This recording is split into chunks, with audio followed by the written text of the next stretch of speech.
Assalamualaikum warahmatullahi wabarakatuh. Kami dari kelompok 10 yang beranggotakan saya sendiri, Muhammad Hansas Barabiu, Musyafaratun Hasanah, Riko Taltopi, Devanti Kartikasari akan mempresentasikan hasil diskusi kami, yaitu audit kinerja sektor publik. Pengertian audit kinerja. Secara etimologi, audit kinerja terdiri atas dua kata, yaitu audit dan kinerja.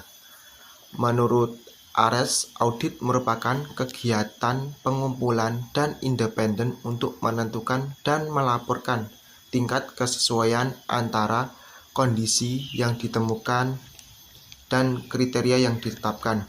Sedangkan menurut Stephen, kinerja merupakan hasil evaluasi terhadap pekerjaan yang telah dilakukan dibandingkan dengan kriteria yang telah ditetapkan bersama.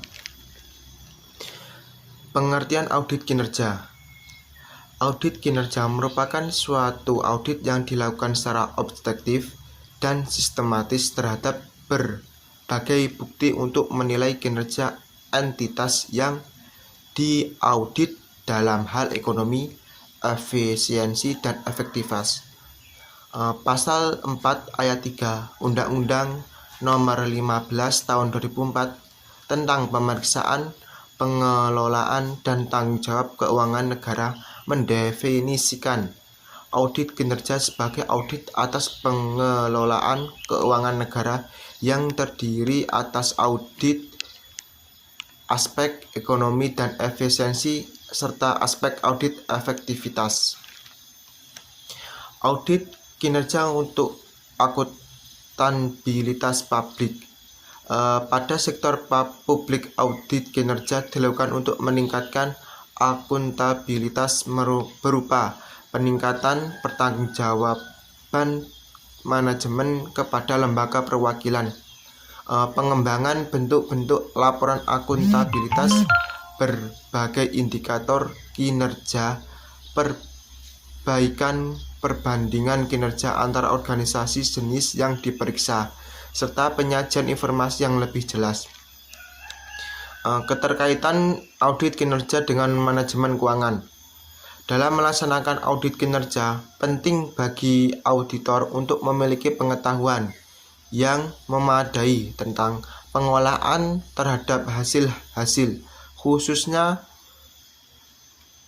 sistem perencanaan, penganggaran, dan sistem pengindikator kinerja yang dimiliki atau melekat pada suatu instansi pemerintah.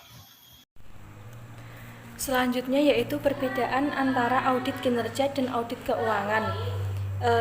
Aspek audit kinerja. Pada aspek tujuan, audit kinerja yaitu menilai apakah audit telah mencapai tujuan atau harapan yang ditetapkan.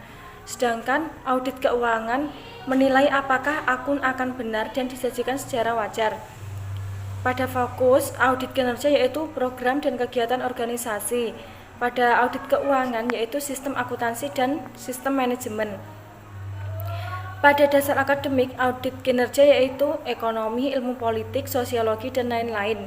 Pada audit keuangan yaitu akuntansi. Dalam metode audit kinerja yaitu bervariansi antara satu proyek dan proyek lainnya. Sedangkan audit keuangan yaitu kurang lebih telah terstandarisasi. Kriteria penilaian pada audit kinerja yaitu laporan subjektif. Terdapat kriteria yang unik untuk masing-masing audit. Pada audit keuangan yaitu kurang subjektif dan kriteria untuk semua kegiatan audit. Laporan audit kinerja. Struktur dan isi laporan bervariansi, dipublikasikan secara tidak tetap. Pada audit keuangan yaitu bentuk laporan kurang lebih terstandarisasi, dipublikasikan secara berskala. Selanjutnya yaitu karakteristik audit kinerja. Profesor Suemarji Tritrosidojo memberikan karakteristik audit kinerja. Yang pertama yaitu pemeriksaan operasional dengan menggunakan perbandingan. Yang kedua yaitu pemeriksaan harus wajar, objektif, realistis. Yang ketiga yaitu pemeriksa harus mempunyai pengetahuan keterampilan dari berbagai macam bidang. Yang keempat yaitu pemeriksa harus berpikir menggunakan sudut pandang pejabat pemimpin. Yang terakhir, pemeriksa operasional harus dapat berfungsi sebagai early warning system. Manfaat audit kinerja. Yang pertama yaitu meningkatkan kinerja. Audit kinerja mampu memperbaiki, memulihkan, dan meningkatkan kualitas kinerja sektor publik. Yang kedua yaitu peningkatan akuntabilitas publik. Meningkatkan akuntabilitas berupa perbaikan pertanggungjawaban manajemen kepada lembaga perwakilan, pengembangan bentuk laporan akuntabilitas, perbaikan indikator kerja. Jenis audit kinerja. Yang pertama yaitu audit ekonomi, pemerolehan input dengan kualitas dan kuantitas tertentu pada harga yang terendah. Yang kedua yaitu audit efisiensi, pencapaian output yang maksimal dengan input tertentu. Yang ketiga yaitu audit efektivitas, tingkat pencapaian hasil program dengan target yang ditetapkan. Selanjutnya slide ke-10. Kompetensi auditor kinerja. Kompetensi auditor adalah kualifikasi yang dibutuhkan oleh auditor untuk melaksanakan audit kinerja dengan benar. Kompetensi yang dibutuhkan oleh seorang auditor kinerja berbeda dengan kompetensi auditor keuangan. Supaya berhasil dalam melakukan audit kerja, seorang auditor kinerja harus memiliki 1. Mutu personal, 2. Pengetahuan umum, 3. Keahlian khusus. Selanjutnya slide ke-11. Proses audit kinerja ada 3. 1. Struktur audit kinerja, 2. Tahapan audit kinerja, 3. Penentuan kriteria audit. Selanjutnya slide ke-12 yang menjelaskan yang menyebutkan tentang struktur audit kerja, yaitu ada 4. 1. Tahap-tahap audit, 2. Elemen masing-masing tahap audit, 3. Tujuan umum masing-masing elemen, 4. Tugas-tugas yang diperlukan untuk mencapai setiap tujuan. Slide ke-13 yaitu tahapan audit kinerja. Tahapan pengenalan dan perencanaan, tahapan pengauditan, tahap pelaporan, tahap penindaklanjutan. Penentuan kriteria audit harus berasal dari sumber yang berwenang sehingga hasil penilaiannya dapat dipertahankan atau valid. B. Harus tidak berat sebelah, tidak memihak, tidak berprasangka atau objektif. C. Harus dapat dinyatakan secara tepat sebagai alat ukur dalam satuan jumlah tertentu atau spesifik. D. Harus dapat disajikan sebagai standar pelaksanaan dan standar hasil serta dapat dicapai. Peran auditor dalam audit kinerja. 1. Memberikan review independen dari pihak ketiga atas kinerja manajemen dan menilai apakah kinerja organisasi dapat memenuhi harapan. 2. Memberikan rekomendasi dan solusi untuk mengatasi permasalahan yang tercapai.